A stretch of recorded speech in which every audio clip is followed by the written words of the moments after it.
Hi everyone, কেমন আছো তোমরা সবাই?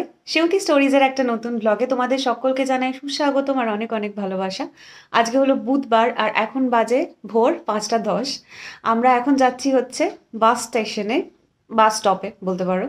কারণ টাইটেল দেখে বুঝতেই পেরে গেছো যে আমরা ইলাদ ঘুরতে যাচ্ছি। আমাদের সত্যিই একটা অন্যরকম অভিজ্ঞতা হতে চলেছে, আশা করছি তোমাদেরও ভালো লাগবে, এটাই আশা করব। কারণ আগামী দিনে বেশ কিছু ইন্টারেস্টিং ব্লগস আমি চেষ্টা করব প্রেজেন্ট করার। তো আমাদের মোটামুটি টাইম রয়েছে ৬টা ১৮ বাস টাইম। তো আমরা একটুখানি হাতে সময় নিয়েই বেরোচ্ছি। এখান থেকে সম্ভবত আমরা একটি অ্যাপ ক্যাবে যাব, যদি পাওয়া যায় ঠিকঠাক টাইমে। আদারওয়াইজ আমরা এখান থেকে বেশিক্ষণ তো না, হেঁটেই চলে যাব বাস স্টপ অবধি। তাহলে বাইরে গিয়ে আবার তোমাদের সঙ্গে দেখা করছি। পুরো দিনটা সঙ্গে থাকো, যেখানে যেখানে যাবো যা যা করবো অবশ্যই সবটাই তোমাদের সঙ্গে শেয়ার করব। তাই দেখতে থাকো, বাইরে গিয়ে আবার তোমাদের সঙ্গে দেখা করছি। একটু পরেই ময়লার গাড়ি ফাড়ি এখানে চলে আসবে, বিকট আওয়াজ হবে।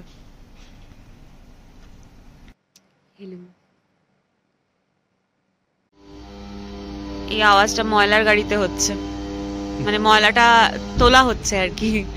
আর একটু কাছাকাছি এলে বোঝা যাবে। আমরা এটা প্রতিদিন ভোরের দিকে ওপর তলা থেকে পেয়ে থাকি, মানে শুয়ে আছি যখন ধরো তখন আমরা পাই এটা।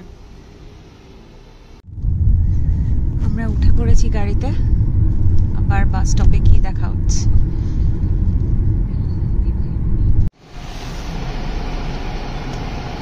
বাস স্টপে আমরা চলে এসেছি, বাসে উঠবো আর কিছুক্ষণে। এখানে কিন্তু উবের চলে না, এখানে যে অ্যাপ ক্যাবটা চলে এটাকে বলা হয় গেট, GETT, গেট। তো সেটা করেই এলাম আপাতত। দেখা যাক এই বাসটা, যে বাসটায় আমরা আর কি উঠবো, সেটা পৌঁছেছে কিনা। এই যে দরজাটা দেখছো, এটার মধ্যে দিয়ে কিন্তু মলে যাওয়া যায়। এই যে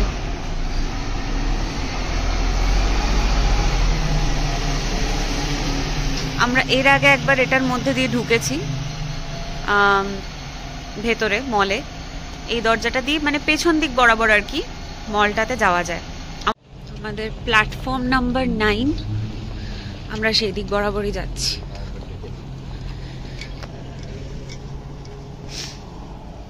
এখানে একবার একটু চেক করতে এলাম।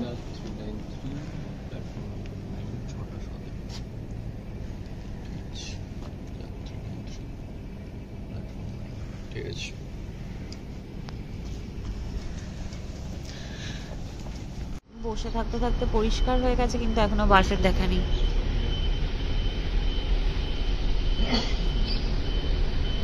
পুরো আলো ফুটে গেছে।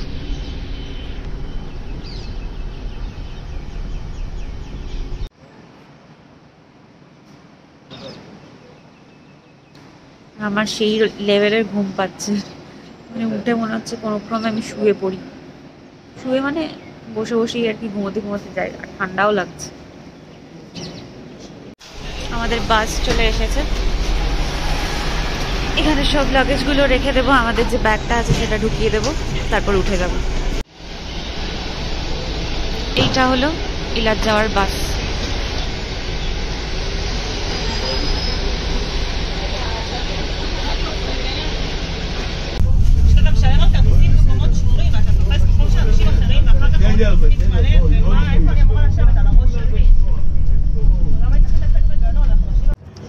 বাসগুলো খুবই ভালো, উঠে পড়েছি। কিন্তু একটা সমস্যা হয়েছিল, একজন ভদ্রলোক এখানে বসেছিলেন, বয়স্ক ভদ্রলোক। বলতেও খারাপ লাগে যে আমাদের সিট নাম্বার আছে, উনি অ্যাকচুয়ালি টিকিট কেটেছিলেন কিন্তু অন্য সিট নাম্বারটা লক্ষ্য করেননি। আর আমরা যেহেতু দুজনে রয়েছি, বাস অলরেডি ফুল, মানে অনেকেই আগে থেকে উঠে গেছে। সেই জন্য একটা মানে ওনাকে বলতে বারবার আমরা বোঝাতে পারছিলাম না, কারণ ভাষাটা যেহেতু আলাদা। ফাইনালি উনি বুঝে গেছেন অন্য জায়গায়। কারণ খারাপও লাগে একজন বয়োজ্যেষ্ঠ মানুষ ওরকমভাবে বলা যে আপনি এখান থেকে সরে যান, আমাদের দুজনের সিট আছে। কিন্তু কি করা যাবে, সিট নাম্বার তো অ্যালটেড না। ফাইনালি বসেছি, একটু পরে আবার আসছি। অবশেষে আমাদের এই জার্নিটি শুরু হলো এবং এখন সময় প্রায় ধরো 6:30। যেতে যেতে সময় লাগবে অলমোস্ট 5 ঘন্টা এবং মাঝখানে দুটো ছোট ছোট হল্টেরও কথা আছে, যেখানে একটাতে ব্রেকফাস্ট আর আরেকটা সামান্য ফ্রেশ হওয়ার জন্য। একটুখানি ঘুমোই, কারণ ঘুম ঘুম পাচ্ছে। লেগ স্পেসটা থাকার কারণে ব্যাগটা খুব ভালোভাবেই রেখে দিয়েছি। বাসটা খুব ভালো, নো ডাউট। আমরা এরকম বাসে মানে এর আগে যতবার ট্রাভেল করেছি এরকম বাস পাই, খুবই ভালো ব্যাপার। টিকিটের ব্যাপারটা নিয়ে একটু কনফিউশন হয়ে গেছিল ভদ্রলোকের, ওইটা বাদে ভালো।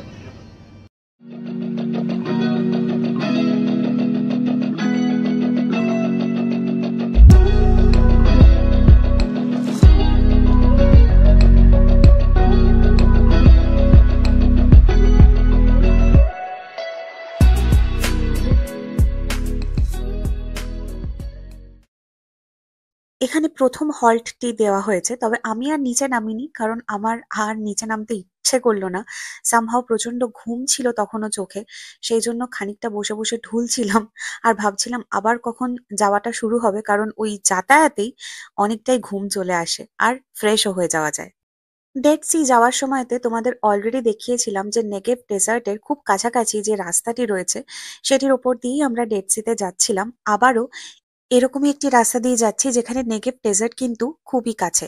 আমি মাঝে মাঝে ঘুম থেকে উঠে একটু একটু করে ছবি তোলার চেষ্টা করছিলাম আর ভিডিও নেওয়ারও চেষ্টা করছিলাম, কারণ বুঝতেই পারছো যেহেতু 12টার সময়তে কিংবা 12:30টার সময়তে অলমোস্ট কালকে রাত্রিবেলা শুয়েছিলাম আর ভোর 4টের সময় উঠেছি, কাজেই বিন্দুমাত্র ঘুম হয়নি। তারপরে বাস স্টপে বসে থাকতে থাকতে এতটা সময় চলে গেছে যে তখন মনে হচ্ছিল কতক্ষণে বাসে উঠবো আর তারপরে ঘুমটা দেব। কিন্তু যা হয় জানলার পাশে বসলে সেইভাবে আর ঘুমটা কিন্তু কখনোই হয় না, কারণ একটু পরে পরেই এত সুন্দর সুন্দর সমস্ত দৃশ্য রয়েছে যেটা না দেখলে সত্যিই মিস হয়ে যায়।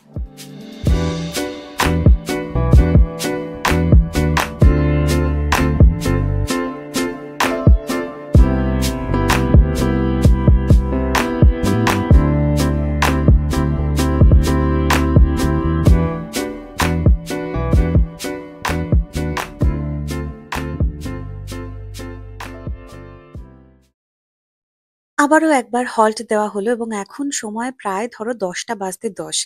আর এই 1.5 ঘন্টার মধ্যে আমরা পৌঁছে যাব এলাতে। কালকে তো দেখিয়েইছিলাম যে বাইরে থেকে গার্লিক ব্রেড কিনেছিলাম আর তার সঙ্গে বাড়িতে দুটো ডিম সেদ্ধও করে নিয়েছিলাম। যেহেতু সঙ্গে একটু ফলও নিয়েছিলাম, সেই জন্য স্ট্রবেরিটাই আপাতত খুলে খানিকটা খেলাম, কিন্তু পুরোটা আর শেষ করিনি, কারণ এখানে দেখতেই পাচ্ছ অনেকটাই রয়েছে। তাই পরবর্তীকালে যখন ইচ্ছে করবে তখন খেয়ে নেবো। এবং এটা তো ঠান্ডার সময় এখন ঠিকঠাক ভাবে রাখাই যাবে, ফ্রিজেরও প্রয়োজন হবে না, তাই জন্য রেখে দিলাম কয়েকটা খেয়ে। বাকিটুকু আবারও প্যাক করে ব্যাগে ঢুকিয়ে রাখলাম। দূরে যে গাছগুলো দেখা যাচ্ছে সেগুলো কিন্তু সবকটাই খেজুর গাছ।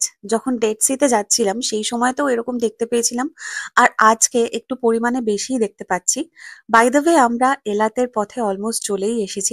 আর এলাতকে বলা হয় ট্যাক্স ফ্রি জোন, মানে যে সমস্ত জিনিস অন্যান্য জায়গাতে যে দামে বিক্রি হয় তার থেকে কিন্তু অনেকটাই চিপ প্রাইসে এখানে জিনিসপত্র পাওয়া যায়, বিশেষ করে ইলেকট্রনিক গ্যাজেটস।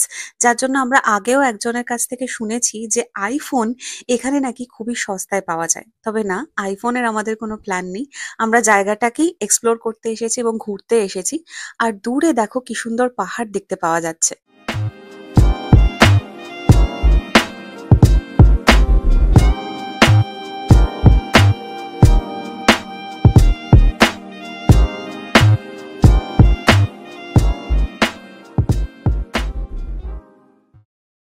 এখন প্রায় সকাল 11টা 25 বাজে আর আমরা ফাইনালি এলাতে নেমে পড়লাম। তবে নামার সাথে সাথে যেটা করতে হবে সেটা হলো আমরা যে হোটেলে উঠবো সেইটার ঠিকানাটা একটুখানি দেখতে হবে এবং সেই অনুযায়ী আমরা ওই দিক বরাবরই যাব আমাদের হ্যান্ড লাগেজ গুলো নামাতে। এখানে কিন্তু হোটেলের চেক ইন টাইম প্রায় দুপুর 3টে। যদিও আমাদের বলা হয়েছিল যে 2টো নাগাদ রেডি হয়ে যাবে সবকিছু, কিন্তু যেহেতু অনেকটা হাতে সময় থাকবে সেই জন্য আমরা ঠিক করলাম যে হ্যান্ড লাগেজ যেটি রয়েছে সেটিকে ওখানে রেখেই আমরা বাকি জায়গাটুকু এক্সপ্লোর করতে একটু বেরিয়ে যাই। এবং তৎক্ষণাৎ অনেক কিছু সিদ্ধান্ত নিয়ে অন্যান্য অনেক জায়গাতে গেছি, তবে একই ভিডিওর মধ্যে এত কিছু রাখলে টু মাচ ইনফরমেশন তোমাদের জন্য হয়ে যাবে। তাই জন্য আপাতত আশেপাশটা একটু তোমাদের ঘুরিয়ে দেখাই। সত্যি কথা বলতে কি, জায়গাটা অন্যতম একটা ক্লিনেস্ট জায়গা আমি হয়তো চোখের সামনে দেখছি, কারণ এত পরিষ্কার জায়গা আমরা যে শহরে থাকি রেখাবতে সেখানে দেখলেও এর থেকেও বেশি পরিষ্কার অন্তত আমি এলাতে এসে দেখতে পেলাম। আমরা এসেছি একটা কফি শপে, যেহেতু সকালবেলাতে কফি বা চা কোনোটাই খাওয়া হয়নি, চায়ের কথা তো দূরে থাক, কফিটা যেহেতু খাওয়া হয়নি সেই জন্য ভাবলাম আগে একটুখানি কফি খেয়ে নেওয়া যাক, তাহলে একটুখানি ফ্রেশ লাগবে। তাই জন্য এই কফি শপটায় বসে পড়েছি। এবং এটা আমরা যেখানে ছিলাম, যে হোটেলটাতে থাকার কথা, সেখান থেকে খুবই কাছে, প্রায় ধরো এই 5-10 মিনিট লাগবে। যেহেতু কিছুক্ষণ আগেই ব্রেকফাস্ট করেছি সেই জন্য খিদে তো সেইভাবে ছিল না, তাই দুটো কফি নিয়ে বা ক্যাপুচিনো নিয়েই আমরা এখানে বসেছিলাম।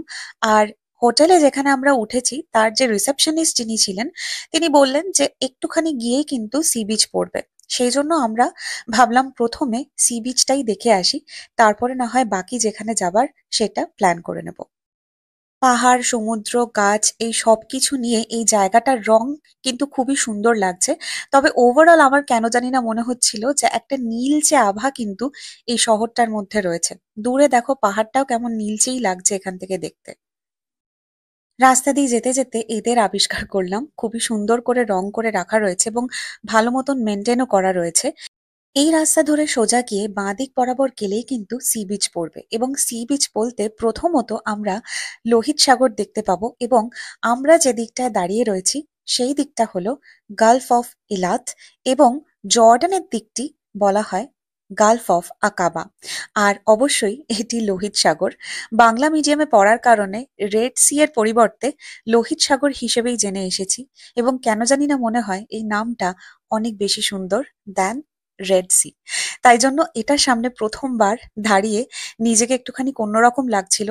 অন্যদিকে দেখতে পাচ্ছিলাম জর্ডানের একটা ফ্ল্যাগও রয়েছে, আর সেটা ভেবেও একটু অবাক হচ্ছিলাম যে সত্যি একটা দিক যেটাকে গালফ অফ এলাত বলা হচ্ছে, অন্য দিকটাকেই বলা হচ্ছে গালফ অফ আকাবা, অন্য একটা দেশ অন্য পারে রয়েছে। সত্যিই একটা অন্যরকম অভিজ্ঞতা। তবে হ্যাঁ, রেড সিতে আজকে আর কিন্তু আমরা নামলাম না, কারণ দূর থেকেই দেখে যতটা ভালো লাগছিল, যতটা উপভোগ করছিলাম, সেটাকেই মনের মধ্যে রাখার চেষ্টা করছিলাম। আশা করি বুঝতে পারছো ক্যামেরাতে কতটা ধরা পড়ছে আমি জানি না, তবে ওই যে ফ্ল্যাগটা কিন্তু দেখা যাচ্ছে যেটা, সেটা জর্ডানের ফ্ল্যাগ। আর এখান থেকেই আমরা সিদ্ধান্ত নিয়েছিলাম এমন একটি জায়গায় যাব যেটার এক্সপিরিয়েন্স আজকে না করলেই নয়। তবে এর কথা তোমরা দেখতে পাবে নেক্সট ব্লগে। আজকের মতন এখানেই আমি শেষ করব। যদি ভালো লেগে থাকে তাহলে অবশ্যই কিন্তু ভিডিওটিতে একটি লাইক করে দিও, আর যদি আরো একটু ভালো লাগে তাহলে অবশ্যই কমেন্ট করে জানিও। তোমরা সবাই খুব ভালো থেকো, সুস্থ থেকো আর সাবধানে থেকো। আজকের মতন জানাই বাই।